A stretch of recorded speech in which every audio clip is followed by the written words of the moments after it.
To teach you something here today.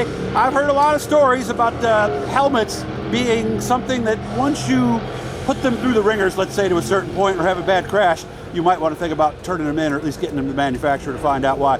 Brad, what are we looking at here? What's this piece right here, first of all? So, Doug, what we're talking about is helmets. A lot of guys don't realize helmets are kind of a one-time use item.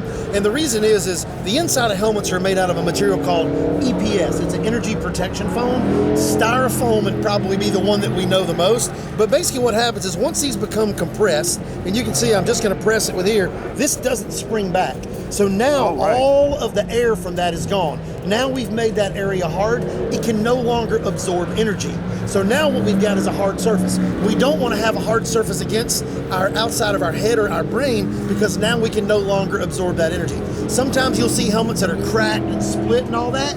That just means the helmet did its job. Doesn't mean the helmet was cheap. It took the damage, you did not.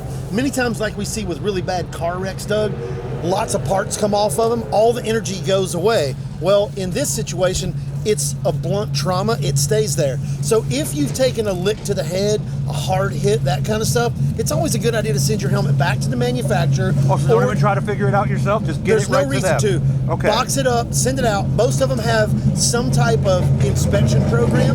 Some people have a warranty replacement program. Different manufacturers do different things. It doesn't matter the manufacturer.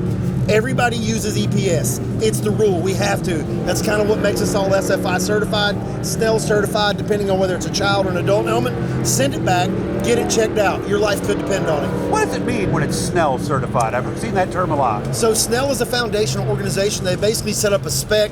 It tells us basically how the helmet has to take impacts, how it has to dissipate energy, whether or not the inside has to be fire rated or just standard rated. So basically they set up a level or a spec. Basically it's a benchmark, and everybody has to meet the same spec. You hear some manufacturers say, well, we're way better, we surpassed the spec. The spec is the spec is the spec. And everybody that meets that spec basically is on a plateau. So really helmets come down to preference. You know, do you want a helmet that's got a breath deflector? Do you want a helmet that's got speakers? That's the breath deflector right there. Absolutely. Okay, and some of like there? in our carbon, so this has a bigger breath deflector. Oh, okay. This one also has a chin deflector.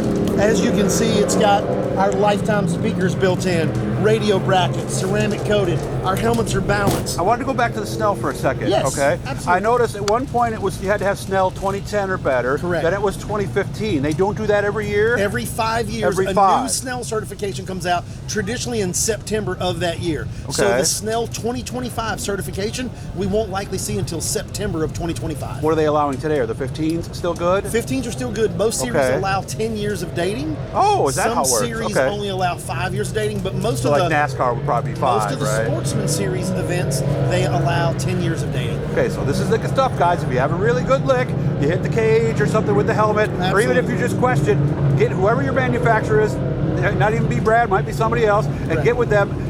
Race safe before you race fast is what I always say, right, Brad? Send the helmet back, get it checked out. A lot of them can x-ray the shells, they can look at it. If you see a large area of external damage, for God's sakes, do not wear that helmet. Send it back, let's get it checked out. If you've got a headache, concussion, you're dealing with any of that, that means that you've taken an impact. That helmet needs to go back and get checked out. The one thing football and racing have in common. Thanks for the tips, Brad. I really appreciate it. You're welcome, Doug. Thank you.